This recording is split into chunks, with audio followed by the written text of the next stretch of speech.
আমার রুহুটা চায়, আমার নাফসটা খেতে চায়, আমি খেতে পারি, পান করতে পারি। বিবাহিতরা দিনের বেলায় স্ত্রীর সাথে মেলামেশা করতে চাইলে করতে পারে, কিন্তু রমাদানে দিনের বেলায় খেতে মনে চায় কিন্তু আমরা খাই। আমার প্রবৃত্তি খেতে চায় কিন্তু প্রবৃত্তির কথা আমরা শুনি। তৃষ্ণায় গলা ফেটে যায়, গলার ছাতি ফেটে যায়, কিন্তু এক ঢোক পানি কি আমরা গিলি? বিবাহিতরা দিনের বেলা স্ত্রীর সাথে কি মেলামেশায় যায় না। তার মানে সারা বছর নফস আমাদেরকে নিয়ন্ত্রণ করে, আর রমাদানে এই নফসের উপর আমরা নিয়ন্ত্রণ প্রতিষ্ঠা করি। নফসের লাগাম আমরা রমাদানে টেনে ধরে, চিল্লায় বলেন ঠিক কি না? এজন্য আমার প্রিয় ভাইয়েরা, নফসের উপর নিয়ন্ত্রণ নিতে চাইলে রমাদানের রোজার কোনো বিকল্প নাই। এটা এমন মাস যে মাসের ফজিলতেরও কোনো শেষ নাই। এই মাসকে বলা হয় দ্য মান্থ অফ হোপ। এটা আশা জাগানিয়া মাস। রমজানের কথা শুনলে আশা জাগে না হৃদয়ে? হ্যাঁ, ইদা জাআ রমাদান ফুতিহাত আবওয়াবুস সামা ওয়া গুল্লিকাত আবওয়াবু জাহান্নাম ওয়া সুফিদাতিশ শায়াতিন। রমাদান আসলে আকাশের দরজাগুলো খুলে দেওয়া হয়, মানে জান্নাতের। জাহান্নামের দরজাগুলোকে লক করে দেওয়া হয়, শয়তানকে চেইন আপ করা হয়। ইবাদত করলে শুধু করতেই মনে চায়, চিল্লায় বলেন না সুবহানাল্লাহ। রমজানে ইবাদতে যেই মজা পাওয়া যায়, সারা বছর অন্য কোনো মাসে এই মজা আপনি পান? আমার চাঁপাইনবাবগঞ্জের ভাইরা আওয়াজ করে বলেন না, রমজানে ইবাদতে যেই মজা অন্য মাসে এটা পান? কারণ রমজানে ইবাদত করলে সওয়াবও বেশি, ইবাদতের একটা পরিবেশ থাকে, ঠিক কিনা বলেন? অন্য মাসে ইবাদত করলে এর সওয়াব পাওয়া যায় গাণিতিক হারে, রমজানে ইবাদত করলে সওয়াব বাড়তে থাকে জ্যামিতিক হারে। সুবহানাল্লাহ কইবেন না? অন্য মাসে সওয়াব বাড়ে গাণিতিক হারে, রমাদানে ইবাদত করলে সওয়াব বাড়ে কিভাবে? জ্যামিতিক হারে বাড়ে দেখেন। রমাদানে একটা নফল করলে ফরজের সমান সওয়াব, একটা ফরজ করলে 70 থেকে 700 গুণ সওয়াব। রমজানে উমরা করলে হজের সমান সওয়াব। দ্য মান্থ অফ হোপ, আশা জাগানিয়া মাস। এই মাস আমাদেরকে হোপফুল করে, আশাবাদী করে। রমাদান যেমনি দ্য মান্থ অফ হোপ, আশা জাগানিয়া মাস, এট দ্য সেম টাইম এই রমাদান হচ্ছে মান্থ অফ ওয়ার্নিং, একটা ওয়ার্নিং এর মাস। নবী যেমনি আশা জাগাইছে, আবার ওয়ার্নিং দিয়েও গেছে, খবরদার। ওয়ার্নিংটা কেমন? আল্লাহর হাবিব সাল্লাল্লাহু আলাইহি ওয়াসাল্লাম মসজিদে নববীর ভেতরে, হঠাৎ তিনি মসজিদে নববীর মিম্বারে পা রেখে বললেন আমিন। দ্বিতীয় ধাপে পা রেখে বললেন আমিন, তৃতীয় ধাপে পা রেখে বললেন আমিন। সাহাবারা অবাক হয়ে বললেন ইয়া রাসূলুল্লাহ, ইয়া হাবিবাল্লাহ, 3 বার শুধু আমিন আমিন পড়লেন, কেন পড়লেন আমরা কিছু জানি না, আমাদেরকে জানিয়ে দেন কেন আপনি 3 বার আমিন বললেন।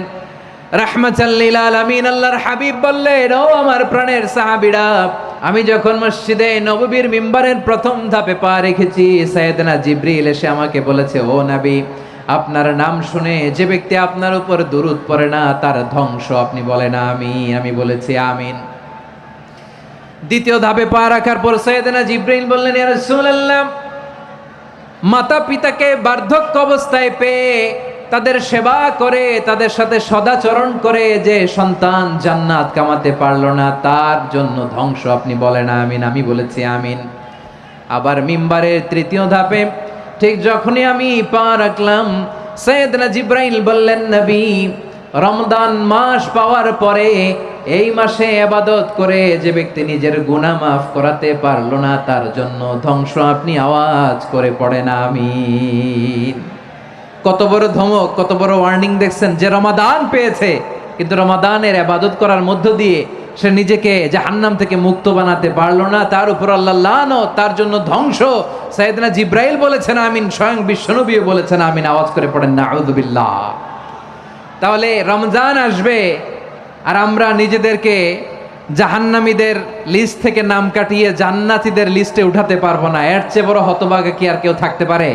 তাহলে রমাদানের এই রহমত, বরকত, মাগফিরাত, ফজিলত আমাদের কামাই করার দরকার আছে না নাই?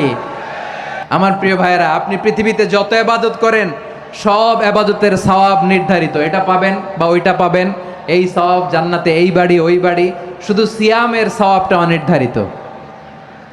কুল্লু আমালি ইবনে আদম ইউদাআফ আল হাসানাতু আশরু আমসালিহা ইলা 700 দি'ফিন ইল্লা সাওম।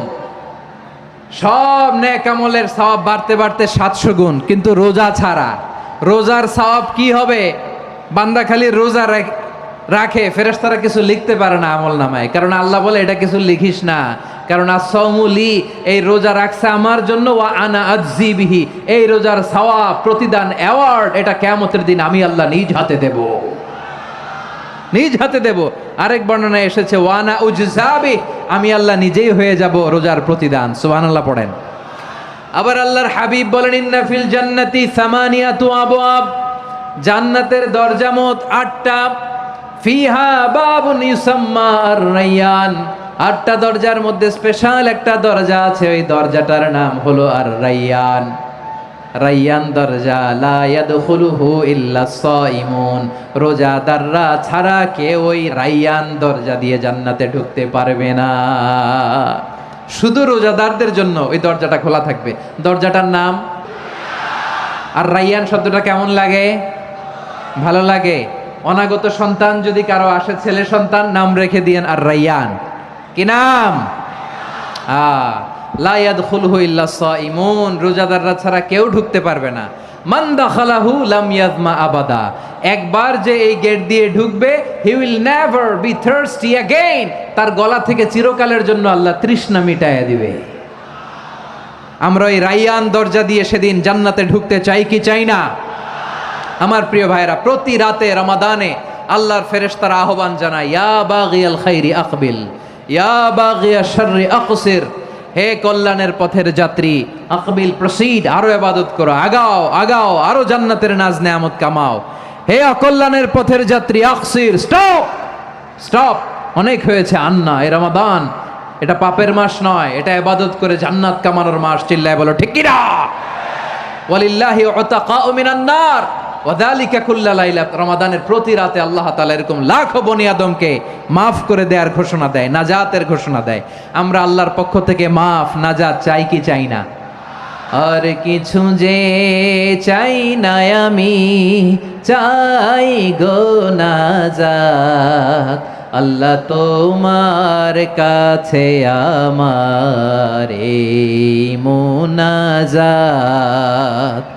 আর কিছু যে চাই না আমি, চাই গো নাজাত, আল্লাহ তোমার কাছে আমার এই মুনাজাত, আল্লাহ তোমার কাছে আমার এই মুনাজাত। পড়েন আমিন। তাহলে রমাদানকে আমরা বুদ্ধিমানের মতো কাজে লাগাতে চাই কি চাই না? বুদ্ধিমানের মতো কাজে লাগাইতে হবে, মুমিনরা স্মার্ট হয়। এই রমাদানে আমাদের কি করণীয়, কি বর্জনীয়, সংক্ষেপে 7টা করণীয় 7 মিনিটে, 7টা বর্জনীয় 7 মিনিটে বলে আমরা বিদায় নিব ইনশাআল্লাহ। বলে